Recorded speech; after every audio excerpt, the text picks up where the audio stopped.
তোমাকে আমি সরি বলেছি না? আচ্ছা তোমাকে তো আমি সরি বলেছি, তাই না? সরি বললে শুনতে হয়, ভালো না লাগলেও সরি বললে শুনতে হয়। তুমি আমার বেবি না? তুমি তো আমার বেবি। ভাল লাগতে হবে, তুমি আমার বেবি না? এখন কিন্তু এক্সেস হচ্ছে, বেশি হচ্ছে কিন্তু।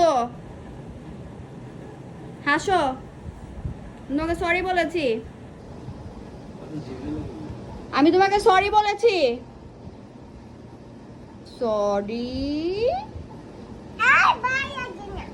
আচ্ছা আমি আর করব না। ওকে ওকে ওকে, এখন একটা হাসি দেখি তো, আর একটা জাম্প দেখি তো। ইয়ে, good girl, I love you mummy, I love you.